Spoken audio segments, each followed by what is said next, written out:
Meanwhile, the four Eastern or Orthodox patriarchs continued to carry on. In 1517, a little-known German monk named Martin Luther, protesting certain Roman Catholic practices, nailed a 95-point thesis to the door of the Roman Church in Wittenberg. His critique started what is now known as the Protestant Reformation. Fueled by complex political, social, and economic factors, in addition to religious problems, the Reformation spread like a raging fire into virtually every nook and cranny of the Roman Catholic Church. As decade followed decade, many branches of Protestantism took various forms.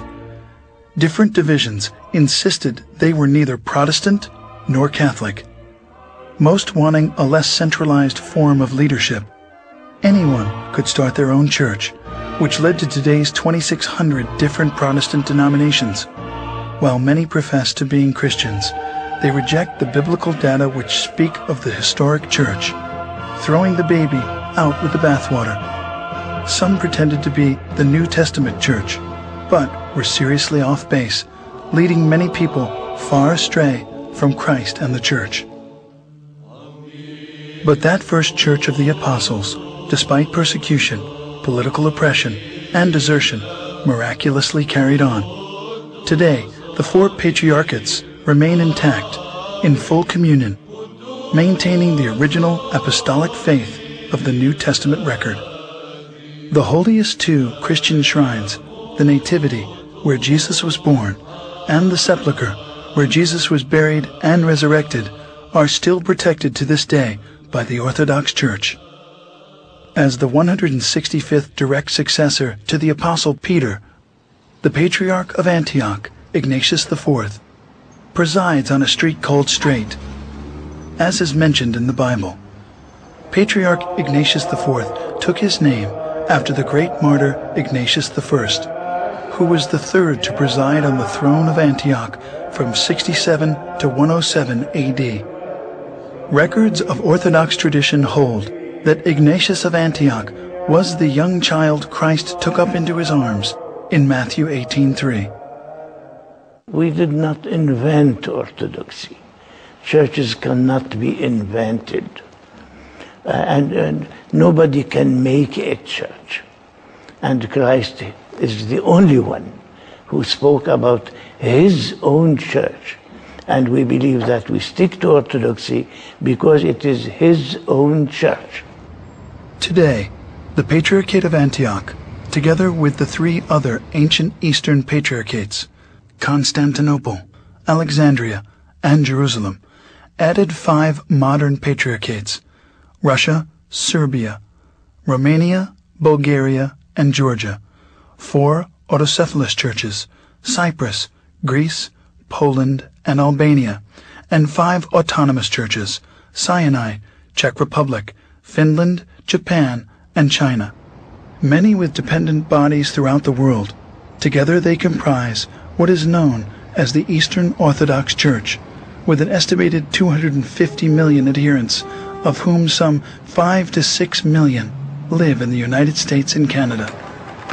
According to Mr. Daley Smith of Southern Baptist Ministries, people are leaving church feeling empty on Sundays. They are not being lifted spiritually. Similar reports come from Europe and South America, where church members are simply dropping out. My parents raised me Baptist, and it wasn't ever really doing it for me. They used to make me go to church every Sunday, and now I just kind of don't believe in anything. I take what I want to out of the Bible and out of the Word, and I pray on my own, and I just don't really feel that I need one man, a pastor or a priest to give me that word. I think it's my relationship with God and my relationship with Christ, and no man, I feel, has one word to say about it. We don't go to church on Sunday to listen to a lecture or a sermon.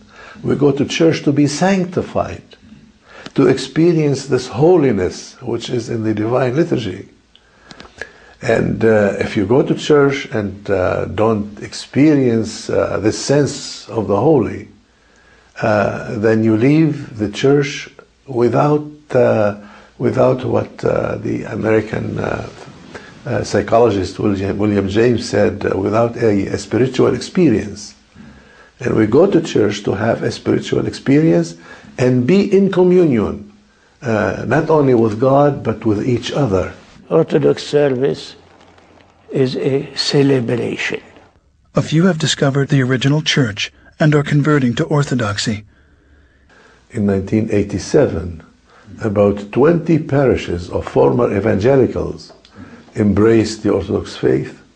I charismated them and ordained them, and they are an integral and very important part of the Archdiocese today. The thing that brought us to at least look at the church was after almost a decade of campus outreach and evangelism in the 60s, we became convinced that biblically we had to be tied into the church to do what we were doing. We did not set out to discover orthodoxy. We set out to find out what the ancient church was really like. And in doing so, we discovered orthodoxy. O you Orthodox Christians, may the Lord God remember His heavenly kingdom, always, now, and ever, and unto the ages of ages.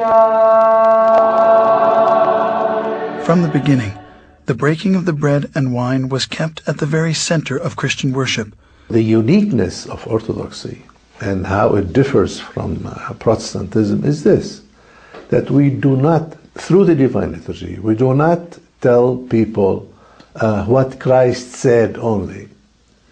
Through the sacrament, which we call communion or the Eucharist, Eucharistia, we tell people what Christ indeed did.